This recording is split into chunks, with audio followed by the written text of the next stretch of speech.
So, the election of 1828. The presidential campaign of 1828 was one of the bitterest in American history. It split the Democratic-Republican Party permanently. Adams sought re-election with Secretary of Treasury Richard Rush as his vice presidential candidate. His supporters came to be known as National Republicans. Adams' opponents nominated Jackson for president.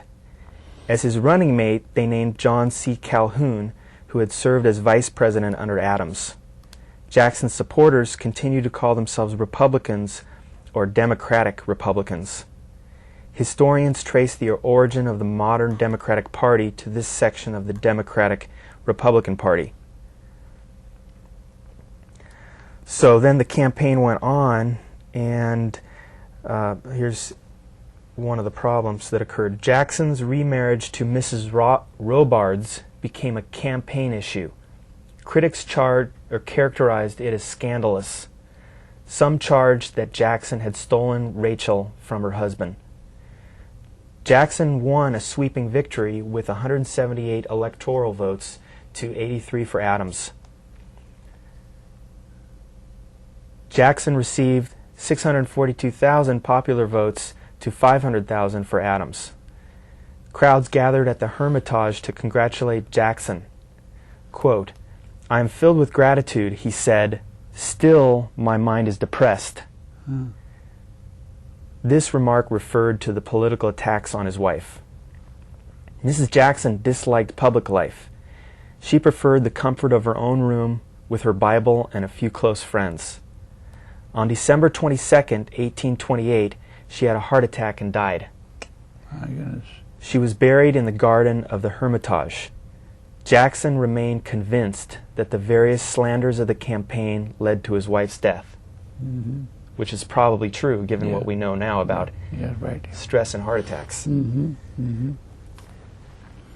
When Jackson arrived in Washington, D.C. for his inauguration, he was still bitter at the politicians who had attacked his wife.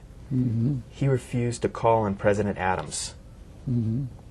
So what potentially happened is that the conflict and the discord and created this split and this fighting and resentment. Yeah.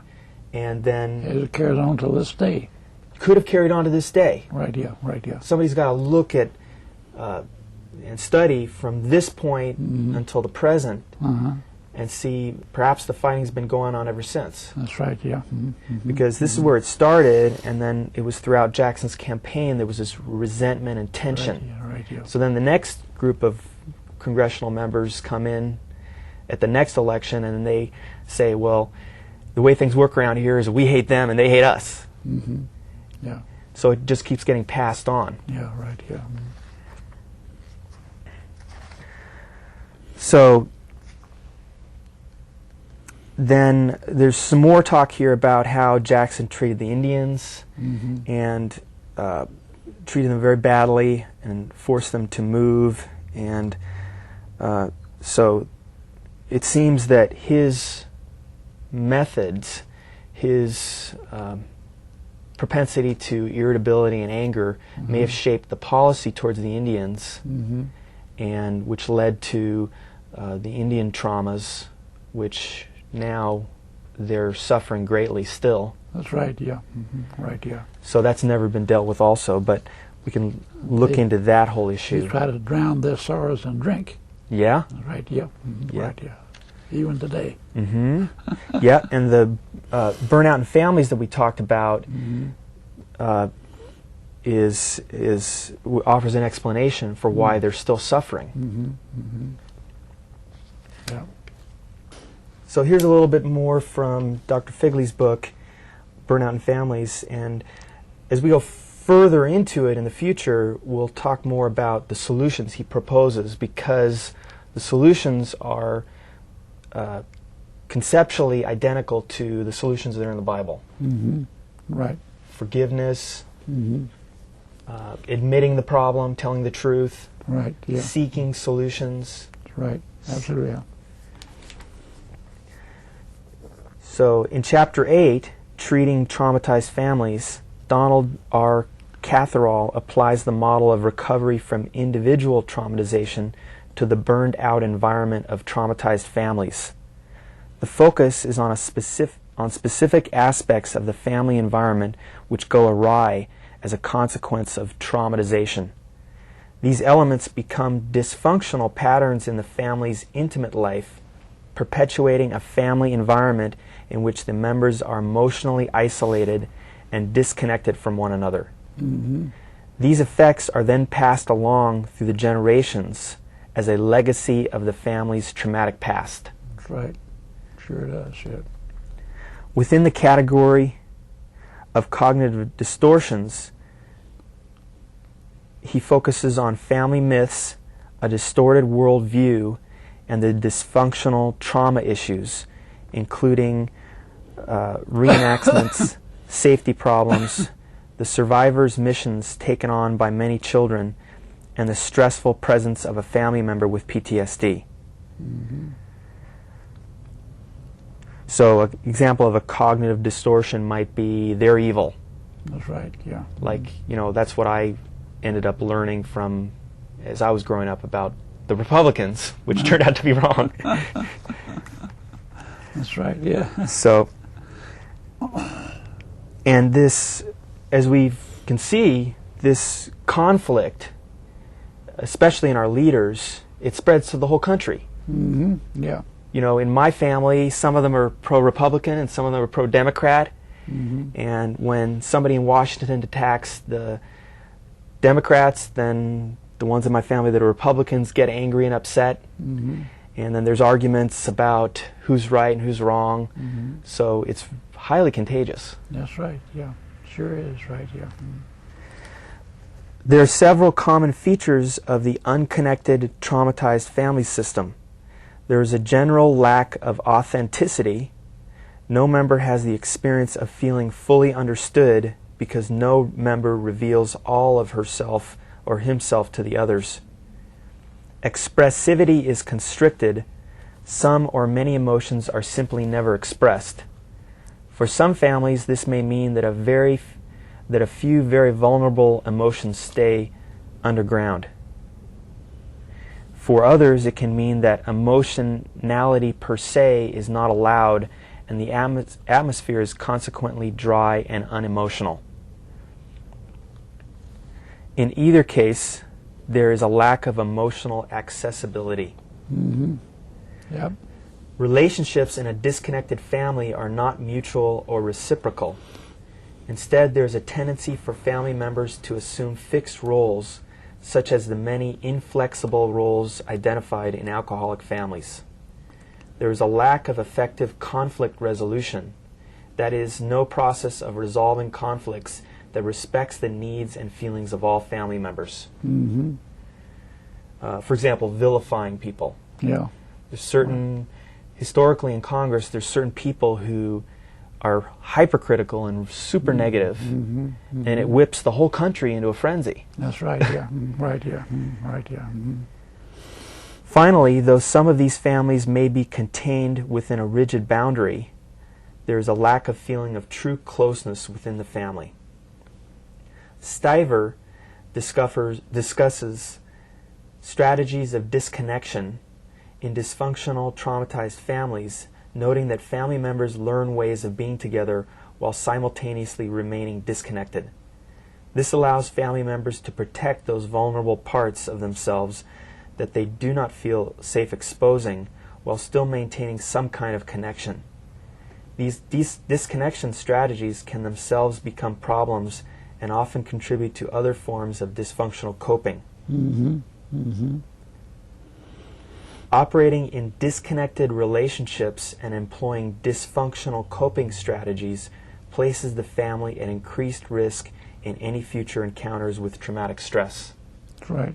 Like right now. That's right now. Mm-hmm. You know, they've been fighting for so long, and then something bad comes along, and there's a tendency to start finger pointing, Mm-hmm. like Right, yeah. has been happening. Sure. The burnout environment initially develops as a result of the family's failure to effectively recover from the traumatization of one or more members. Mm-hmm. The most common reason that the recovery process gets stymied is that the family lacks the kind of effective coping that enhances recovery. Mm-hmm. Effective coping, an example of that would be the Sermon on the Mount. Yeah, that's right.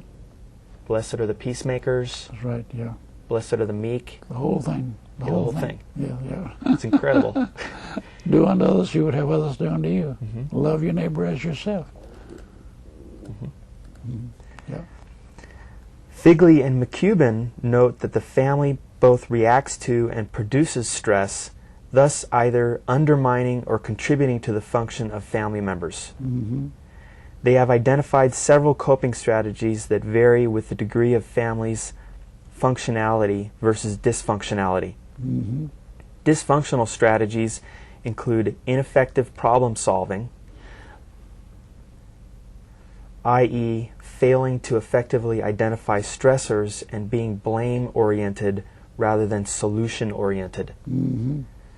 They noted the importance of communication problems such as indirect, closed communication and a lack of tolerance for idiosyncratic expression and behavior. Mm-hmm. They also noted problems in the family structure, i.e., a lack of cohesion, rigidity of roles, and the tendency to view problems as centered in an individual rather than family-centered. Mm-hmm. The family's failure to process and mourn leads to three general areas of dysfunction. 1.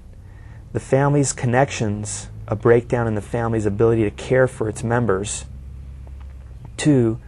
The family's reality, the development of distortions in the family's consensual reality. And 3. The family's symptoms, the continuation of issues related to the actual trauma. Mm-hmm. Within each of these three areas are specific elements that serve to maintain the burnout environment. Mm-hmm. So, an example of, dysfunctional strategies include ineffective problem solving, being blame-oriented rather than solution-oriented. Right. So we'll pick one example from today. Okay. Or this past week.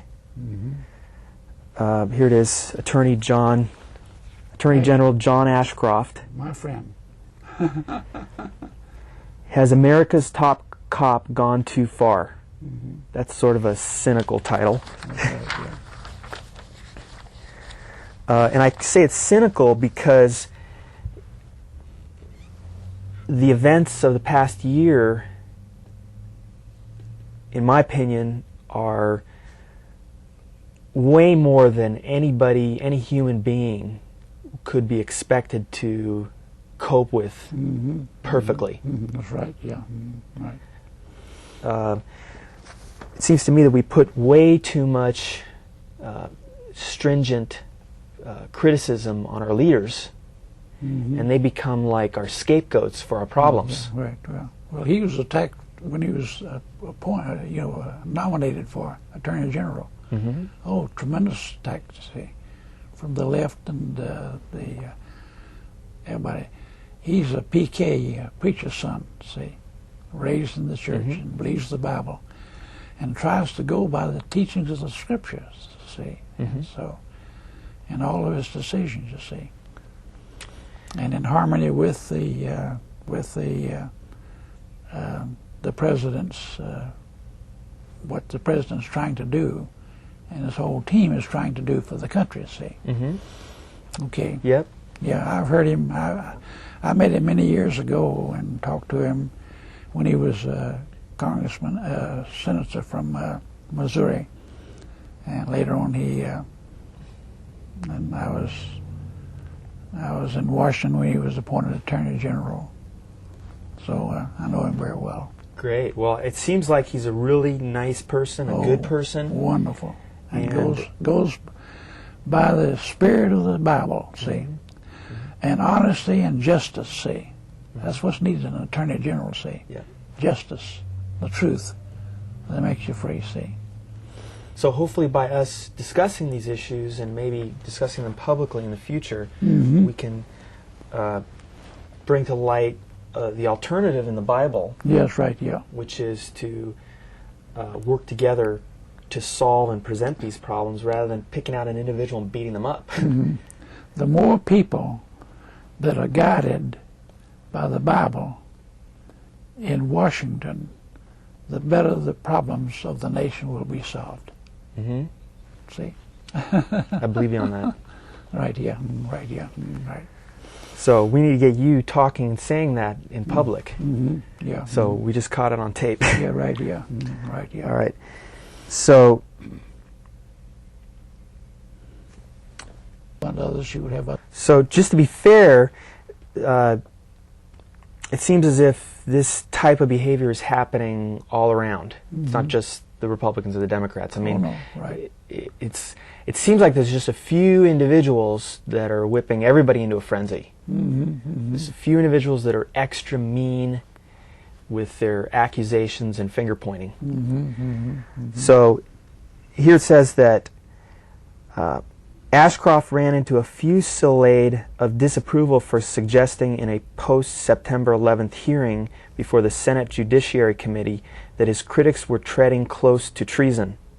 Quote, "To those who scare peace-loving people with phantoms of lost liberty," he said, "my message is this. Your tactics only aid terrorists, for they erode our national unity and diminish our resolve. That's right. They give ammunition to America's enemies and pause to America's friends." That's right. Now, I think that that's really not too far from the truth. That's right. I mean, that's pretty accurate, that the scaring people and whipping up the paranoia about these people that are trying to lead our country and solve problems, it not only creates stress in all of America, but it creates a lot more stress in the people in Washington. And that's really unhealthy. Well, so our current problem is creating huge amounts of stress for everybody in Washington and us. Yeah, absolutely. And then somebody starts saying, oh, you know, point the finger of accusation at this person or that person, and it makes it a lot worse. Yeah, right, yeah. So we really want to get into that and figure out how we can maybe intervene in that problem. And okay, now to understand how traumatic experiences lead to this family discord and fighting, and many of the other problems that we're saying are caused by traumatic experiences, let's turn for a second to the concept of psychic numbing. This is in the Penguin Dictionary of Psychology. It says, psychic numbing, a diminished responsiveness to the outside world, a numbing of one's emotions, often seen in cases of post-traumatic stress disorder. Then it's a related idea is that of repression, and repression describes a process by which we don't have a normal reaction to bad circumstances. So there's a loss of an example of that would be in Hiroshima, and Robert J. Lifton talks about it, psychic numbing and repression. This is in Hiroshima in America by Robert J. Lifton and Greg Mitchell. Psychic numbing can be defined as a diminished capacity or inclination to feel. When interviewed in the early 1960s, Hiroshima survivors remember witnessing, at the time of the bomb, terrible scenes of death and suffering. Sure. Nothing less than a sea of death around them, but found very quickly that they simply ceased to feel. They spoke of a paralysis of the mind, of becoming insensitive to human death, and of being temporarily without feeling. Yeah. This was the acute expression of psychic numbing in the form of psychic closing off. That's right, yeah.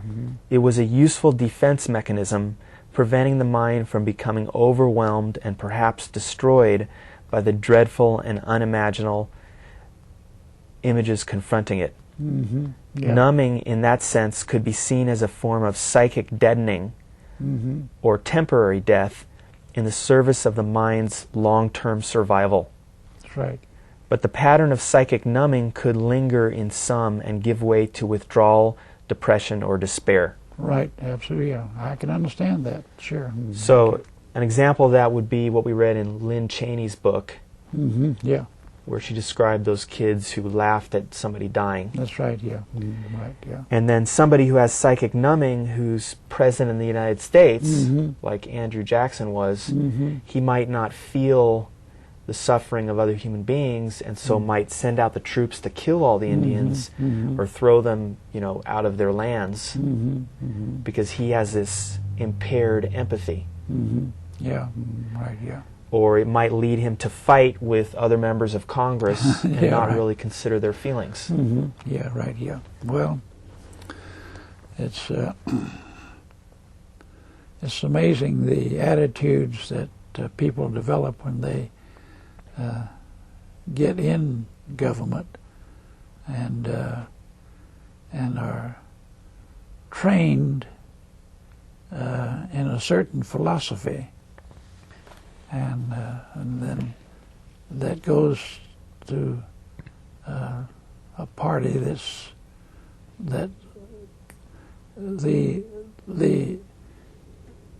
socialistic philosophy and the communistic philosophy and the atheistic philosophy has affected more people in the Democratic Party, unfortunately, than it has in the Republican Party. See, I think that's. I may be a little prejudiced, but anyway. At least you know it if you are. Right, yeah. And so I see in the statements that are made and the attitudes that people have, I can understand where they're coming from when they make those statements, you see, because as I follow people in their statements and their speeches, and so when I say that, my mind just clicks, that's where that came from. See, that is just exactly what communism is taught across the world, and atheism is taught across the world, see. And so it's amazing, see. Evil. Evil is this, yeah. And people unconsciously pick that up, you see. They'd be horror-stricken if they were accused of being communists, you see. But they pick up that philosophy, and it just, I saw it in the campaign elections. I saw it in some of the people that were running for president. They just spewed out the old socialist line, see. And it was amazing, see. Yep. I think that's a good point that you're making, that it's unconscious. Unconscious, right, yeah. And so that's what we want to do. That's why we want to talk about these things. That's right, yeah. Right, yeah. Because by talking about them, that's right, yeah. then people become aware of them, and it comes out of their unconscious. Right, yeah. Right, yeah. So, I don't know. They're misguided people, see. My son is he's a wise man. Both sons are wise men, see. And I used to kind of say, well, these people are, brainwashed. Well, Dad, he said, I say, well, okay, I'll change it. They're misguided. The 50 million people that voted for Gore are misguided people, see. They're not evil people, they're just misguided. What about me? I voted for Gore. Well, you were misguided at that time. I was? That's right, yes, Okay, you were. right. Yeah, of course, right. Now, for me, since I've always been Democrat, and now I have a new appreciation for the Republicans. Mm-hmm. I tend to look at it more, and I see problems in everybody. You know, Yeah, right, yeah. We all have some of Mhm. those patterns. Mhm, But I think that by talking about them, we can at least, That's right, you know, yeah. people have to pin it on themselves, I think. Yeah, right, yeah, right, yeah. So by us talking about it, maybe that'll happen. they They'll fix it. become more educated and understanding. When we understand the philosophy and of the evil systems and the wrong systems, you see, it's not that everybody's evil, but they don't understand. They don't know history, see. See, I've made a study of these evil systems, atheism and Nazism and fascism and socialism and communism for over 60 years now, almost 70 years, see. Mm-hmm. I made a study of that, see. And I see how that they brainwash people, see, all over the world, Mm-hmm. and all over America, see. Yeah. And it's terrible, see. That's the reason I say that the people unconsciously, 50 million of them, voted the wrong way. Mm-hmm. Mm-hmm. Okay. All right. And thank God we have Bush in the White House and this whole team there, see, Mm-hmm. because, boy, he will work with the people and try to bring them around to the right position, you see. Mm-hmm. But and he's doing a great job of that too, see, I agree. because his life was touched by Christ and by Billy Graham, see, Mm-hmm. and his whole life changed after that week spent with his father and mother and Mm-hmm. Billy Graham at Ken Benaport, see. His whole life changed. Yeah. And he's picked those people to work with him in government, like the vice president and his wife, you know, Mm-hmm. and others, see, and Colin Powell. There's a man who's a godly man, Yeah. right here, and his wife too, and his children. And he's affected the lives of just millions and millions and millions of people all over the world, Mm-hmm. and but especially in America, see. Yep. And that's the reason I wear this little red wagon in my uniform. Me too. That's right. Mm-hmm. Yeah. All right. So it goes on. Those observations raised questions about psychic numbing Yep. on the part of those who created the weapon, made Mm-hmm. the decision to use it, Yeah. or carried out the atomic bombing. Mm-hmm. I can understand how you know, I understand how that happened. How that happened. See, sometimes you just have to blank out what happens. You see. Yeah. I remember we bombed Dresden one night, killed 250,000 people in one night. See, in Germany during World War II, and people just blinked out. They were numbed out. See. You can remember that. I remember that. I remember that. Absolutely, yeah. Mm-hmm. Mm-hmm. So, like, you observe that in people around you. Mm-hmm. Right, yeah. Mm-hmm. Just right, the yeah. shock. Right, yeah. Mm-hmm. Right, yeah. Mm-hmm. Right, yeah. Wow. But So- it had to be done, same as Hiroshima had to be done. See, Yeah. because we could not let the Nazi philosophy dominate the world. See, it can't happen. Yeah.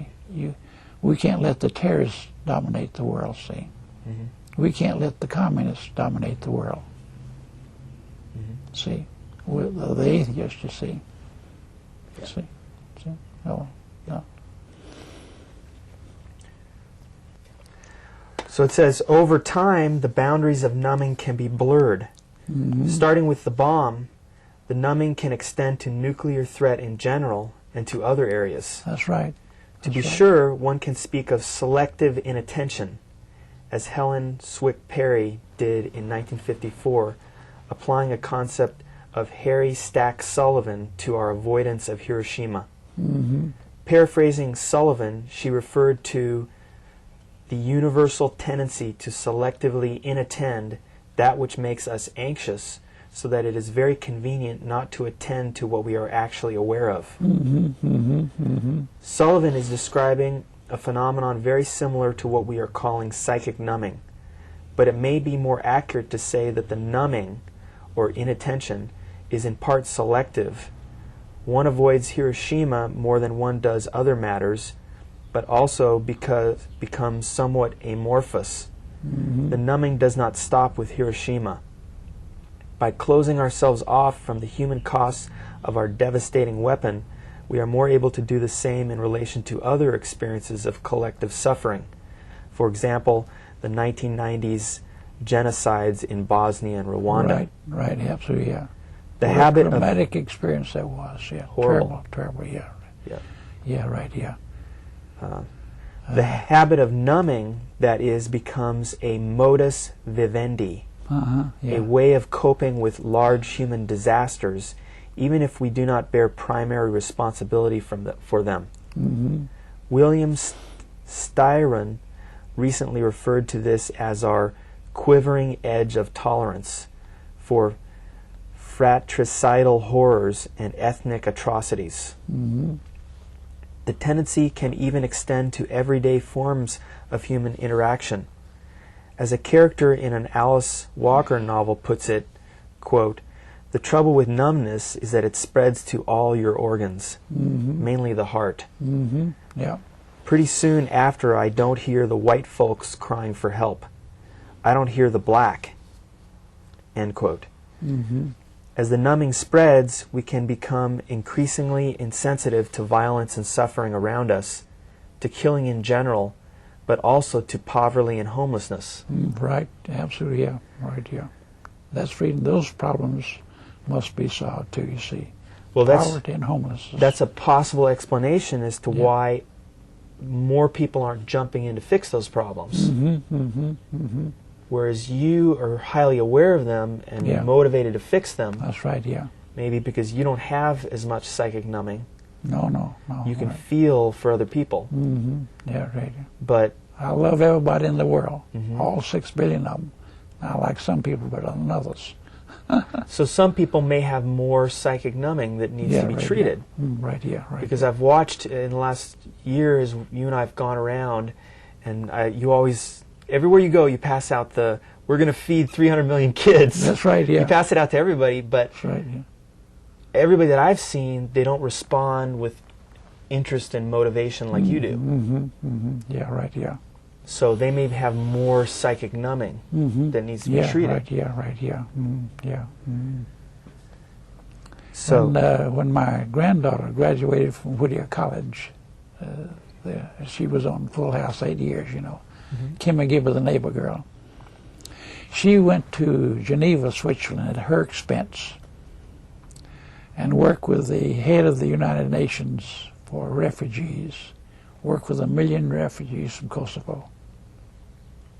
wow. Wow, right. She did that? That's right, yeah. She actually worked with the refugees from Kosovo Right, and met yeah. them and helped them? A million refugees from Kosovo. Mhm. Through the United Nations, the head of the refugees for the United Nations, she worked directly with her, see. That's great. So, Well, that would be an example. I would take that as an example of somebody that doesn't have the psychic numbing problem. that's right, yeah, right. Because Yeah. she looks out and she sees suffering and she wants to help. Yeah, right, yeah. And now she teaches at Whittier College. Mm-hmm. That's great. Well, that's a great example. Sure. So it says, as we can come to require and seek ever larges. Let me back up a second. So Alice Walker says in her novel, the trouble with numbness is that it spreads to all your organs, mainly the heart. Yeah, right. Pretty soon after, I don't hear the white folks crying for help. I don't hear the black, end quote. As the numbing spreads, we can become increasingly insensitive to violence and suffering around us, to killing in general, but also to poverty and homelessness. Yeah. And we can come to require and seek ever larger doses of violence in order to enhance our capacity to feel. Thus, Don DeLillo describes a family in front of its television set, quote, watching houses slide into the ocean, whole villages crackle and ignite in a mass of advancing lava, and every disaster made us wish for more, for something bigger, grander, more sweeping. There's no reason to assume that fine lines are drawn in regard to our capacity for empathy and compassion. If we can speak of an age of numbing, especially for Americans, it begins with Hiroshima. Yeah. So he seems to be suggesting that this was going on before Hiroshima, but when World War II especially, but then Hiroshima also, it accelerated the numbing. Yeah, right, yeah. Oh, because of the horror. Sure, right, yeah. Horror, yeah. Of World War II. Yeah, right, yeah. 400,000 Americans died in World War II, see. 400,000 died, see. Wow. 1,531 of my men died on Omaha Beach on D-Day, see. So, and millions more died in other countries over the world, see. Yep. Millions and millions, see, right, yeah. So, people become numb to that, you see. And at least 30 or 35,000 children die of hunger every day in our world, you see. Every day. Yeah. See? And that's the reason that we've got to do something about it. We've got to feed the hungry and provide clean water for the thirsty. All over the world, see. Every person in the world has to have food every day, see. Or they'll die. Yeah. They have to have clean water, they'll die. You can live 2 months without food, but you can only live 7 days without clean water, see. So, so we've got to solve these problems, you see, and we've got to stop the bombing, the atomic bombs, and stop these nations that have no conscience about using them, you see. Now, we do have a conscience about using them, see. But they are these rogue nations, and we know who they are. And we're trying to stop that kind of thing happening, you see, in our world, ever again, see. Well, I think that our examination of the issues from the perspective of all these incredible experts that's right. is going to help us to do that. Yeah, absolutely, yeah. Sure. Right. Because I think there's 2 points that I really like that you brought up. One is that for each one of those people that died in World War II, they had a whole family. Yeah, right. They were hurt. Oh, every one of them. Every one of them, right, yeah. And so Robert J. Lifton seems to be suggesting that each one of these wars creates more psychic numbing. Oh, yeah. In Americans and people in other countries. Other countries, yeah, right. I mean, look at Russia. 25 million people died in Russia. All those people dying. 25 million. It creates, it accelerates the psychic numbing in the entire population. That's right, yeah. Right, yeah. And that leads to interpersonal violence, to self-medicating with alcohol. That's right, we all know that the Russians are famous for vodka That's right, consumption. Right. And of course, before that, Stalin had killed 15 million of his own people, say, in Russia. So, yeah. Right, yeah. Yeah, and so if we want to intervene in events in Russia and avert future wars, we have to recognize that all of this trauma and psychic numbing is still in place. That's right, yeah. Oh, yeah. And your project of educating people can intervene in that. Education, Just education, People education. can learn all about psychic numbing and That's about right, yeah. psychology. Right, yeah, right, yeah. So Absolutely, yeah. the other Education is very important. Very important.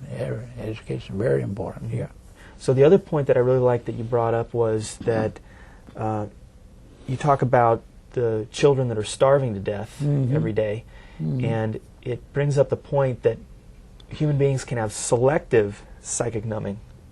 So some people in America might be really upset about what happened on September 11th, all of these innocent people dying. But then they can have psychic numbing about the children that are dying from starvation. That's right, yeah. Right, which yeah. that many people are dying maybe every day. Every day, Yeah, see. every yeah. day. Yeah, 30,000 every day, and about 6,000 died on November the 11th, September 11th, see. But 30,000 children die in our world every day from starvation, hunger, famine, see. Yeah. So, Yeah, that's got to put things in perspective, you see. Yeah. It was wrong for the terrorists to strike our nation and kill these innocent people. And it's wrong to let 30,000 children die every day in our world, too, you see. When we can prevent that, see. So we're going to be examining how That's psychic right. numbing plays into that. That's right, yeah. And so the people that commit these atrocities, they obviously have severe psychic numbing. They sure have. They right, cannot feel That's right. other people's suffering That's right, yeah. anymore. No, It's gone. it's gone, yeah. And then anybody who's working on helping people, like the organization America's Promise, That's right, yeah. Absolutely, yeah. would be useful to understand the barriers to getting all the support that's needed for that kind of a project. Well, sure, right, yeah, right, yeah. And all the thousands and thousands of churches across America and across the world, you see, having that. And when we were bombing Afghanistan, the president said, you know, these little children in Afghanistan, they're starving. And he said, I want every child in America to send me $1 to the White House. Over 100 million children, 150 million children sent $1 to the White House. And that money went to feeding the children in Afghanistan, see. Wow. That's right. See. That was a really great idea. That's right, yeah, right, yeah. Because it starts to stimulate the empathy. That's right, yeah, right, people. yeah, right, yeah. And the wanting to help people and lift people That's up. right, yeah, right. And Laura Bush has just got back from Europe and talking all over Europe, talking about how that we are helping the people of Afghanistan and the women especially to get back, go to school, see. Education, learning, and the children too, you see. We're building schools right, in Afghanistan, see, while we are still destroying the final remnants of the enemy over there, you see. So, yeah, that's a great project too. It's a great project. All these great projects, you see. So, and all of our humanitarian organizations have been in there working. See, the Samaritan's Purse and with Franklin Graham and World Vision and Feed the Hungry and every one of them. See, I work with all of them. See, and then they're working, helping the people. See. All right. When Bin Laden bombed, his people bombed our 2 embassies in Washington. I mean, in Africa, you know, remember that a couple of years ago? Okay. Within hours, I had communication from over there, and they said, Colonel Barber, guess who we found in here working? We found World Vision, which I have to establish, and we found Franklin Graham at Samaritan's Purse, right on the ground there, where the embassies were bombed. Wow. Helping out people, see.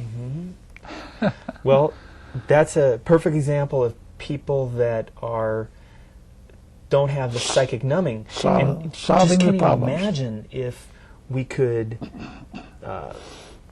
empower larger numbers of people That's right, to clear up their psychic numbing. That's right. And do what these other people are doing. That's right. Yeah. To solve the problems. That's right. Yeah. We could solve anything. That's right. But when the minority is focused on solving those problems, and the majority is psychically disconnected from them, we got to bring a problem. Bring that all together, see, in the right way. Yeah.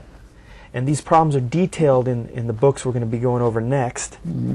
So I'm looking forward to that. So now I'll read from Buddy Foster's book about Jodie Foster, because they describe the events of the 1960s and 70s and how it affected them in a way that's a perfect example of psychic numbing. Yeah, right, yeah. And so by people understanding this process, then we can understand why it's very important for anybody in public life, like congressional members or anybody in Washington, to understand that all of the events there, which create stress, have a huge effect on all of America. Oh, yeah. And even the world. Absolutely, yeah, right, yeah. Absolutely, yeah. So this describes how, and I'll just mention as a side issue that over the last 50 years, I've been reading a book called Bowling Alone.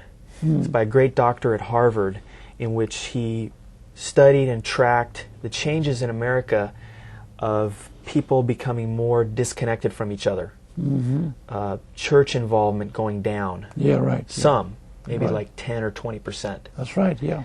And That's right, yeah. drug use going up. Right, yeah. So it could be argued, if we look at all of this information, that each war cranks up the stress level in America. Oh, it does. Just a notch or two. No doubt about it. Absolutely, yeah. So it creates more psychic numbing. That's right, yeah. And increases all of our problems. That's right, yeah. Sure does. So I believe that by acknowledging those patterns and all Americans learning about them, we can do a better job at That's right, yeah. intervening. That's right, yeah.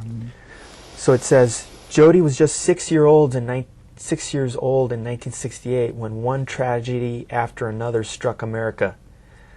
But she followed the events in the news as closely and with as much comprehension as most adults.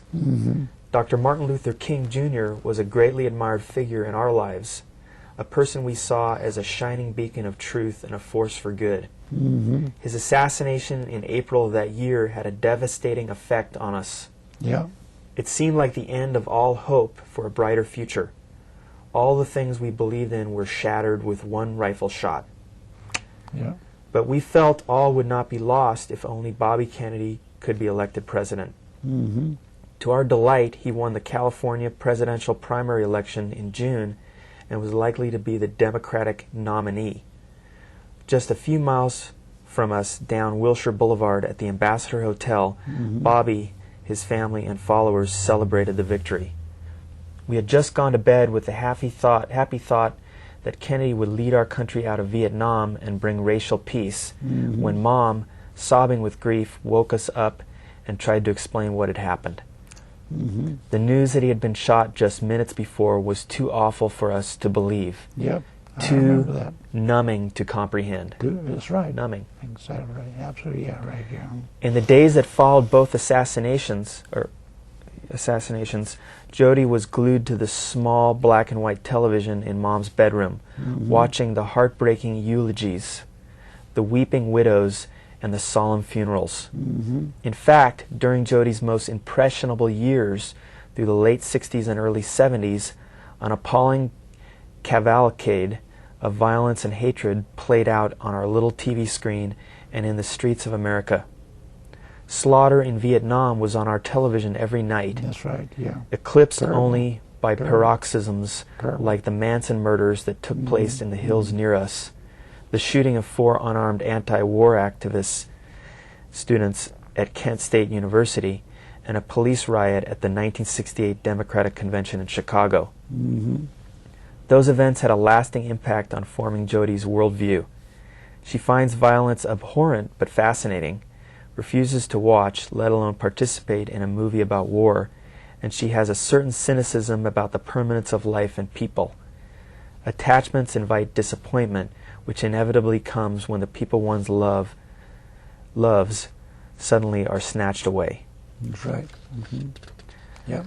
So I would take that as an example of emotional contagion. Oh, absolutely, yeah. Absolutely, yeah. And psychic numbing. Sure, absolutely, yeah. No doubt about it.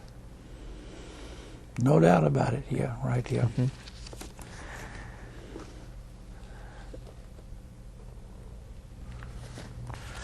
Okay, now let's just pause for a second and there's one factor in this whole discussion that I want to acknowledge. Okay. These are all really complex issues, and so what we're trying to do is we're trying to study them and examine them from the perspective of the Bible, mm-hmm. from the perspective of these experts that are studying it. Yeah, right, yeah. And so as we talk, our assertions and our ideas may or may not be totally clear, but what we're trying to do is talk about them and look at the words of these experts, right. and then sort of pull everything all together. See how they relate to the problems of today, of stress and all like that breaks down our health. Yep, exactly. So I don't know if when we get to the end of this discussion if it's all going to be, perfectly proven or, but we're just taking a chunk out of it. That's right, yeah. Maybe we can make a difference in some people's lives. Mm-hmm. Yep. Right, yeah. So here's what the Bible says. This is Romans 6, number 16.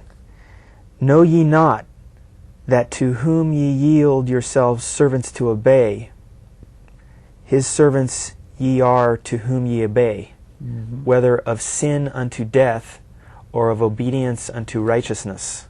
Mm-hmm. Right.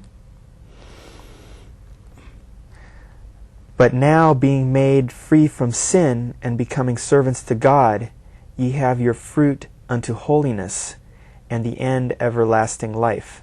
That's right. For the wages of sin is death, but the gift of God is eternal life through Jesus Christ our Lord.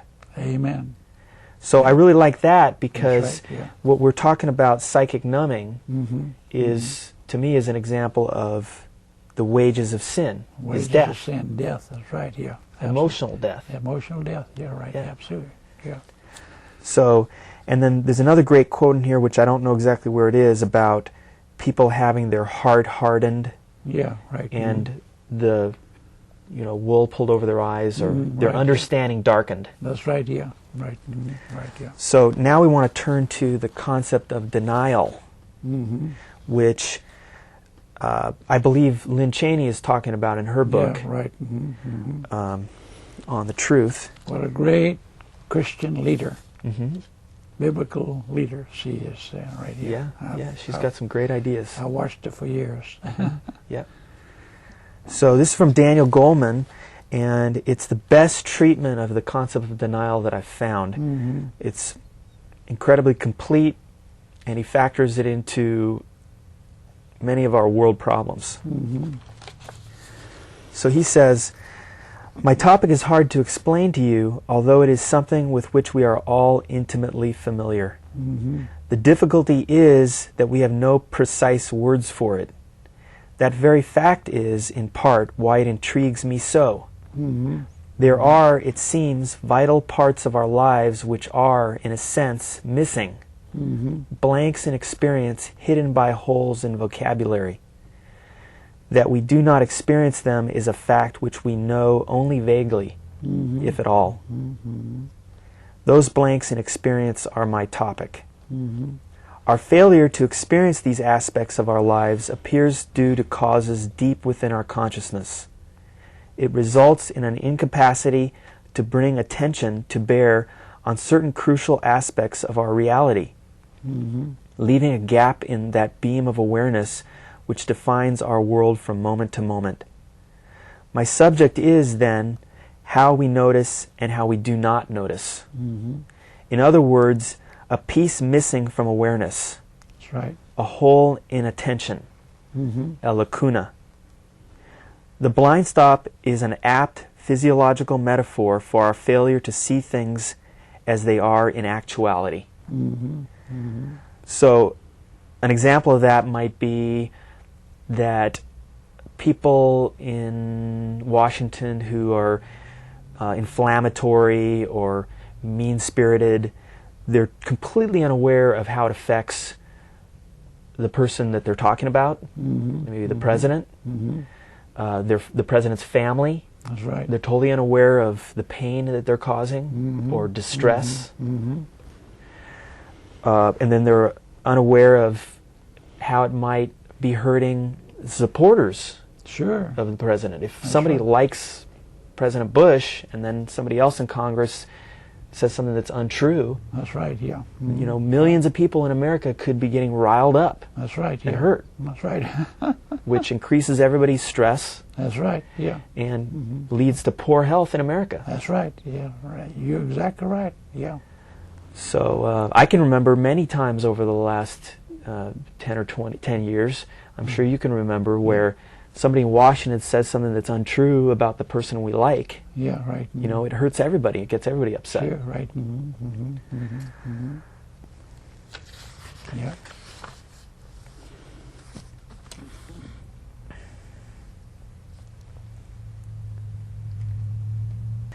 So it says, in each of these domains, the variety of pain blocked from awareness is successively refined, from stress and anxiety to painful secrets to threatening or embarrassing facts of social life. My thesis, in sum, revolves around these premises, : the mind can protect itself against anxiety by dimming awareness. This mechanism creates a blind spot, a zone of blocked attention and self-deception. And such blind spots occur at each major level of behavior, from the psychological to the social. Yep. This book is in 6 parts. The first sketches the trade-off between pain and attention, showing that interaction at work in the brain and in the mind's handling of anxiety and stress. The second part elaborates a working model of the mind to show the mechanisms that allow the attention-anxiety trade-off. 2 key concepts here are the crucial role in mental life of the unconscious and the notion that the mind packages information in schemas, a sort of mental code for representing experience. Schemas operate in the unconscious, out of awareness. They direct attention toward what is salient and ignore the rest of experience, an essential task. But when schemas are driven by the fear of painful information, they can create a blind spot in attention. That's right. In the third part, this model of mind brings us to a new understanding of psychological defenses, the quintessential self-deceptions. This section recasts psychodynamics in light of the links between attention and schemas, showing how, in the mind's design, inattention to painful truths shields us from anxiety. So a painful truth might be all those people that are dying around the world. That's right, yeah. Every day. Yeah, every day. Every day. You're aware of that, right? Right, yeah. Okay, so there's something special about you that you're able to be aware of those things, and that motivates you to fix them. Yeah. And then there's large groups of people that have lost that capacity. That's right, yeah. It's impaired. The millions of people that are dying of AIDS, you know, in Africa especially, but other parts of the world too, see. Well, that's a good example of those people seem to have psychic numbing themselves and denial. So they block out their awareness that they are at risk for transmitting or getting. That's right, yeah. Right, yeah. So that's why this whole concept is critical to what's happening. The tragedy of that situation, not only the adults that are dying, but these little children who've done nothing to get AIDS, you see, are dying of AIDS too, you see. Yeah. And recently, Franklin Graham and Billy Graham, they called together leaders from all over the world who have specialized in studying how to get rid of AIDS. We had a 3-day conference in Washington. About 925 leaders from all over the world came together to devise all the plans and bring together all the information that can be to how to overcome this problem of AIDS in our world, you see. Mm-hmm. Wow. It's not solved by getting out and marching in the streets, you know. Mm-hmm. Mm-hmm. Well, I think it's, once we read this part right here, see, after I read it, one of the things I thought of was that a possible explanation for why there's so much more AIDS in Africa is that the whole population has been much more traumatized than we have in America. Oh, yeah. By the hundreds of years of the slave trade. Yeah, well, all kinds of things. Wars. All the wars. And so, yeah. So by this model, it's plausible that everybody has a certain capacity for stress and trauma. Once that capacity is full, then everything else gets blocked out. That's right, yeah. So we could imagine and consider that the people in Africa they're totally full of trauma. So they don't have any room to think about, maybe I'm going to die from AIDS. That's right, yeah. Or maybe I'm going to catch AIDS. Or maybe I'm going to give somebody AIDS. Because they're totally psychic numbed. Yeah, they are. There's no doubt about it. Yeah. No doubt about it, yeah. Right. So from this perspective, the cure for the AIDS problem in Africa would be to treat their psychic numbing. Right, yeah. Right, yeah. Provide them with all, the needed food. Right, yeah. Those basic needs of life. Education, everything that's on your card. Right, yeah, right, yeah. That's right, yeah. So here it says, when such soothing inattention becomes habit, it comes to shape character. Part 4 traces the way such habits of avoiding anxiety through inattention are passed on from parent to child. As personality forms, a given set of protective schemas dominates, and with them the blind spots and self-deceits they lead to. The 5th part describes group life using the family as a prototype, showing how shared schemas guide group dynamics. The same anxiety-attention trade-off operates here, carving out blind spots in a group's collective awareness. Right. The 6th part uses the same template to explore the social construction of reality. Shared schemas are at work in the social realm, creating a consensual reality. This social reality is pocked with zones of tacitly denied information.